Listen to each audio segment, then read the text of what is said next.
Alhamdulillah. Alhamdulillahirabbil alamin. Kembali lagi di Islami Twinda, Jamaah Islami Twinda dan rahmati Allah. Ya masih kita membahas tentang tema yang luar biasa, air susu dibalas dengan air mata. Nauzubillah, summa nauzubillah.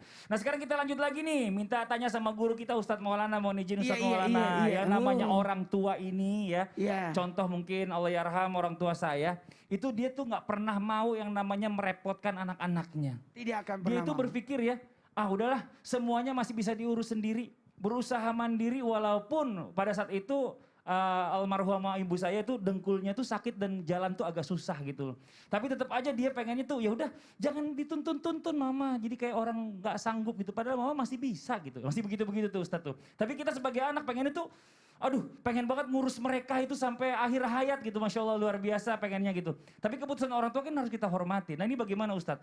Apakah kita termasuk orang yang durhaka pada saat kita memaksakan juga kehendak kita salah satunya ya kepada orang tua yang pengen mandiri gitu Ustadz. Mohon izin silakan. Tafadhol. Izin Nabi Ustaz Sam. Baik, bismillahirrahmanirrahim. Kepada semua anak dimanapun berada, sosok orang tua, mohon maaf ya, bagaimana kita perlakuan kita terhadap orang tua dan bagaimana orang tua yang memutuskan untuk tidak mau merepotkan anaknya, tidak mau membawakan beban kepada anaknya, bahkan orang tua memutuskan dirinya untuk tidak merepotkan atau hidup sendiri.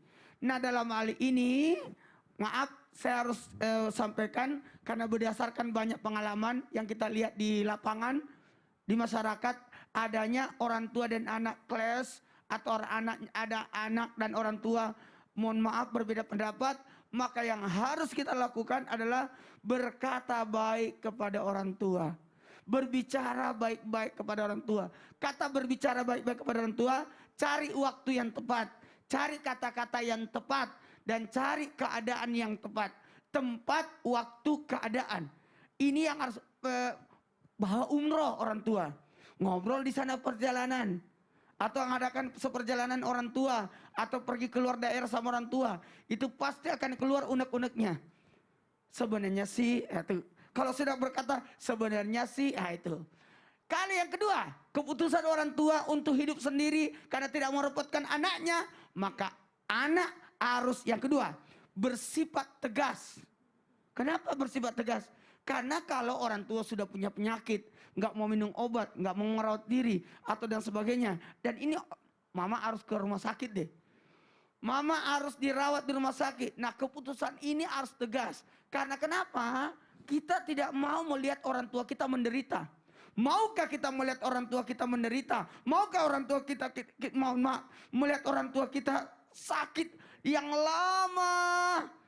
Ya Allah ya Karim, mohon maaf ya, tanpa menggurui, hanya karena saya ada pengalaman kemarin waktu Umi itu tidak mau dirawat. Sampai saya berkata, satu-satunya jalan bawa untuk periksa dari atas sampai bawah apa sih penyakitnya Umi, lalu ketahuanlah ada penyakitnya dan sebagainya sehingga kita harus kontrol makannya, obatnya, atau bawa ke rumah sakit setiap bulan tanggal ini. Jadi harus bersifat tegas dalam hal demi kebaikan orang tua. Sekali lagi bersifat tegas dalam hal kebaikan orang tua, karena kadang-kala orang tua itu tidak mau menyusahkan anaknya dalam hal biaya. Tidak mau menyusahkan anaknya dalam hal mengganggu pekerjaan anaknya. Tidak mau merusak rumah tangga anaknya. Inilah perhitungan-perhitungan orang tua karena berdasarkan satu, kasih sayangnya terhadap anaknya. Dan yang paling penting kalau berkata baik sudah tidak bisa lagi. Kemudian yang kedua adalah, yang ketiga inilah bernegosiasi. Bermusyawarah, gimana jalan keluarnya, karena orang tua mau hidup sendiri. Kalau begitu kita panggil orang yang bisa merawat orang tua kita, atau orang tua yang kita ajak tinggal di rumah kita, atau sebaliknya kita tinggalkan rumah kita, kita kontrakkan rumah kita, lalu kita yang tinggal sama orang tua. Yang saya lakukan seperti itu juga. Ngambil adikku saya suruh sewakan rumahnya. Adik perempuanku itu Alimah, saya suruh tinggal di rumah ibu untuk merawat orang tua. Masya Allah. Itu solusi. Memang bicara masalah tentang orang tua ini macam-macam dinamikanya ya maksudnya ya.